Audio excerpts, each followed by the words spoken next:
What is going on, everybody? Welcome back to Phones and Drones. I wanted to do a quick side-by-side comparison between Samsung's Note 10 Plus and the new iPhone 11 Pro Max. These are obviously the two top-of-the-line flagships from these competitors. Obviously, we've had Samsung's Note 10 that's been out a little longer than now the iPhone, but I still wanted to do a quick side-by-side comparison for you guys to take a look at. First things first, you'll notice right off the bat how much larger and narrower the Note 10 Plus is. It has that 6.8-inch display as opposed to the iPhone 6.5-inch. One feature that I'm assuming Apple keeps neglecting to implement is the always-on display, and we definitely know that Samsung does do this best. No doubt about that. You have all your notifications right on your display, on or off. You have to actually tap on the iPhone to get that display to turn on. So I'm not sure why Apple keeps neglecting to do it. However, it is there, and that's that. Moving on, we do have two completely different sort of security measures now. We have your in-screen ultrasonic fingerprint sensor on the Note 10 that I find to be hit and miss. You have to hold it a lot longer than you do for even the traditional new in-screen fingerprint sensors. However, on Apple's latest, we do have that second generation Face ID that's supposed to work, I think it's 30% quicker than last generation's and at better angles. Personally, I haven't seen a huge difference, but there is that as well. Next is the build quality. We both have sheets of metal and glass. I can't stress how nice this matte finish is now on the new iPhones.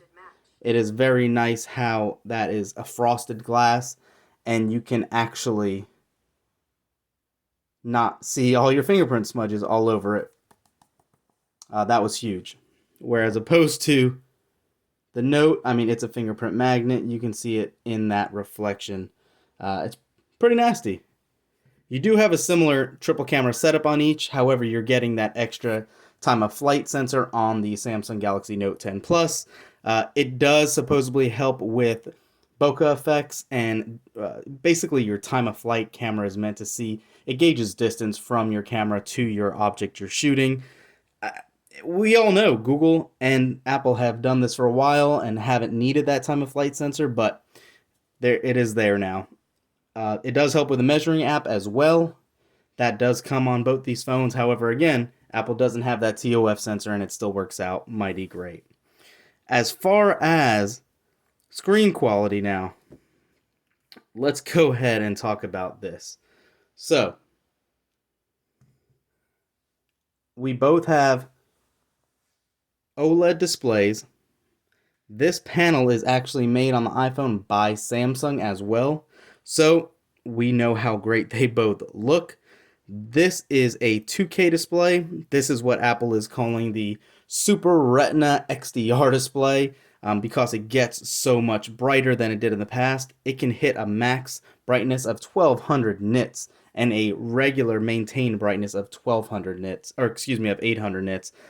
I have no problem viewing this in the daylight, but I also have never had an issue viewing any Samsung device during the day as well.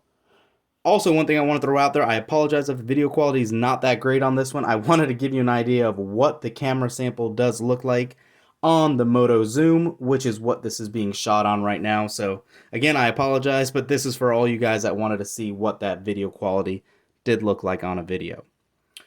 Next, we have our performance. Obviously, you have the A13 chip on the Apple phone, and you have the Snapdragon 855 on Samsung's latest offering.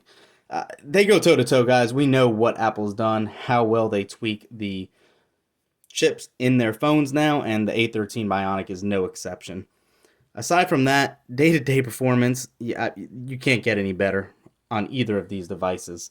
One thing I do want to call out, unfortunately, you are still stuck in the past with this childish, basically iOS operating system. It's made to be dumbed down.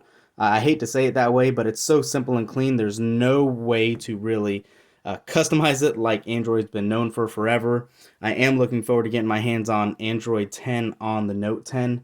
here in the near future. Hopefully it'll be part of that beta program in the next couple weeks. We will see. But aside from that, guys, I can tell you this. Hardware-wise, you're getting a much slimmer device on the Note. This is much heftier. You're getting monster batteries on both. Apple quotes this as having 5 hours over the last year's model, the iPhone XS and XS Max. In practice, both these phones last phenomenally long and do a great job in that regard. Camera quality, I have camera samples all over my channel. Make sure to check those out. That is all, guys. I really wanted to keep this video short and sweet. I hope that gives you an idea between these two devices what you can expect. Thanks for watching, guys. We will catch you in the next one.